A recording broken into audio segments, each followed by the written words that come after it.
আমরা তো তোমার ওই সমস্ত গুনাহগার বান্দা যারা রাস্তায় দাঁড়িয়ে দাঁড়িয়ে গুনাহ করেছি।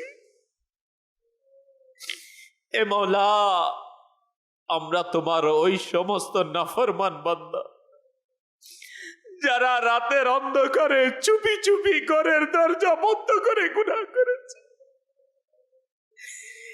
এ মওলা, ভেবেছি কেউ দেখে নাই, তুমি তো দেখেছো। মওলা, আমাদের চোখ গুনাহ করেছে, আমরা স্বীকার করছি। আমাদের কান গুনাহ করেছে, আমাদের জবান গুনাহ করেছে। মওলা, আমাদের শরীরের এমন কোন অঙ্গ প্রত্যঙ্গ নেই যেটা তোমার নাফরমানি করে। মওলা, যে বরকতময় রাতে তোমার নেক বান্দারা তোমার দরবারে হাত উঠিয়ে চোখের পানি ছেড়ে দে, আমরাও মওলা দাওয়াত ইসলামের সাপ্তাহিক ইজতিমায় এসে বয়ানের পর মওলা তুমি দয়া করেছো বলে জিকির করে তোমার দরবারে গুনাহে ভরা দুটি কালো কালো বিকার হাত উঠিয়ে দিয়েছে। এ মালিক মতিন, তুমি আমাদেরকে কবুল করে নাও। এ আল্লাহ, আমরা গুনাহের বোঝা মাথায় নিয়ে তোমার দরবারে হাত উঠিয়েছি, তুমি আমাদের গুনাহগুলোকে ক্ষমা করে দাও। এ আল্লাহ, তুমি আমাদেরকে মাফ করে দাও। তুমি যদি মাফ না করো কে মাফ করবে? তুমি দয়া না করলে কে দয়া করবে? মওলা, আমরা তো অনেক বড় আশা নিয়ে এসেছি। মওলা, অনেক ইসলামী ভাই অনেক বড় বড় আশা নিয়ে ইজতিমায় আসে, তোমার দরবারে দোয়া কবুল হবে এই আশা নিয়ে। মওলা, আমরা তো খালি হাতে ফিরে যাওয়ার জন্য আসি নাই। মওলা, আমরা তো এসেছি তোমার দরবারে তওবা করে, আমাদের গুনাহগুলোকে ক্ষমা করে। মওলা, তুমি আমাদের প্রতি দয়া করে দাও, তুমি আমাদের মেহেরবান মা বাবাকে মাফ করে দাও, তোমার নবীর উম্মতদেরকে মাফ করে দাও। ইয়া আল্লাহ, তুমি আমাদের প্রতি রাজি হয়ে যাও।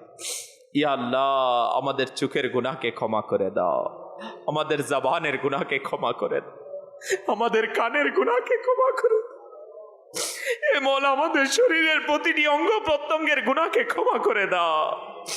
ইয়া আল্লাহ, আমরা গুনাহ এর বোঝা নিয়ে কবরে যেতে চাই না, বাস তুমি দয়া করে দাও।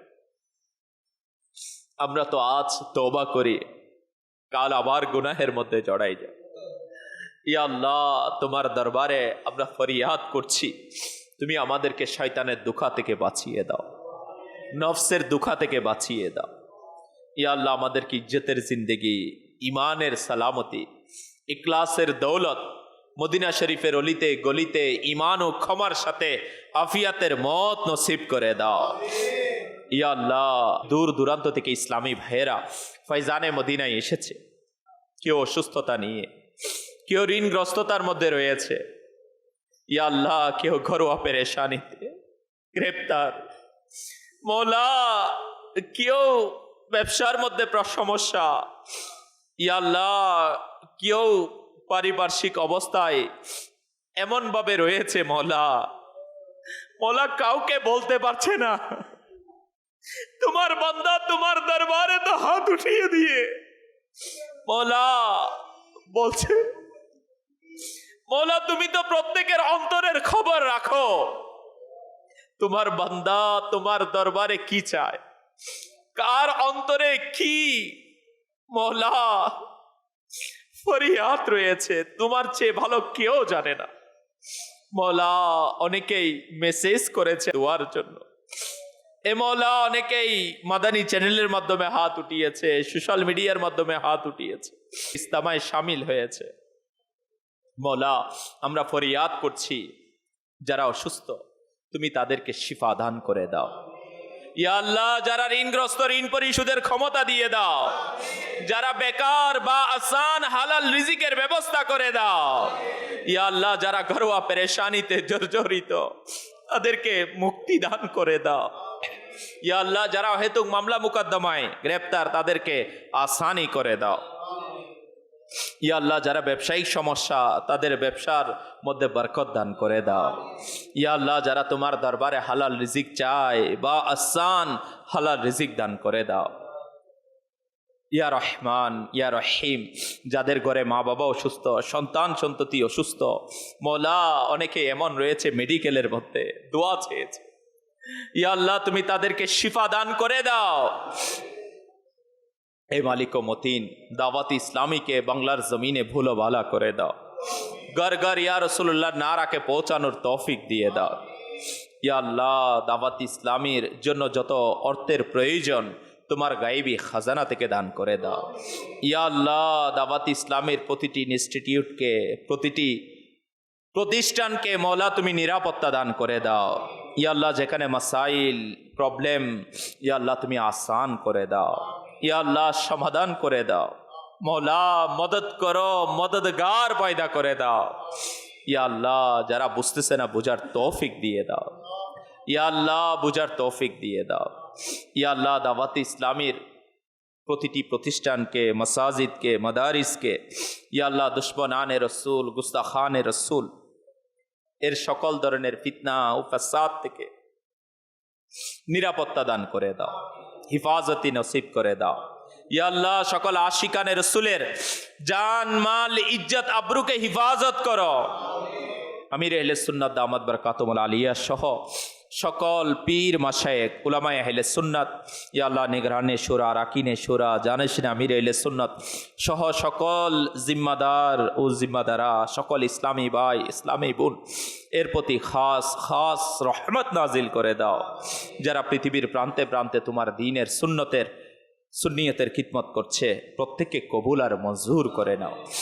जिस किसी ने भी दुआ के वास्ते यार अब कहा कर दे पूरी और जो हर बेकसो मजबूर की। मौला আমাদের কে बार बार हज बैतुल्लाह नसीब करे दाओ, जियारत मदीना नसीब करे दाओ, दीदार मुस्तफ़ा दान करे दाओ। बिस्मिल्लाहिर रहमानिर रहीम। إن الله وملائكته يصلون على النبي يا أيها الذين آمنوا صلوا عليه وسلموا تسليما صلى الله على سيدنا محمد وعليه وأصحابه وسلم سبحان ربك رب العزة عما يصفون وسلام على المرسلين والحمد لله رب العالمين بحق لا إله إلا الله محمد رسول या रसूल सलाम अलैका, या हबीब सलाम अलैका, सलावतुल्लाह अलैका। भूले जाबे मोर प्रियজন, भूले जाबे জন, ভুলে যাবে মোর প্রিয়জন, ভুলে যাবে দুশজন। ইয়া নবী তুমি ভুলো না মদনী মদিনে वाले। या नबी सलाम अलैका, या रसूल सलाम अलैका, या हबीब सलाम अलैका, सलावत अलैका। আমি যদিও গুনাহগার তবু উম্মত আমি তোমার, তোমার চরণে রাখো না মদনী মদিনে वाले। या नबी सलाम अलैका, या रसूल सलाम अलैका या हबीब सलाम अलैका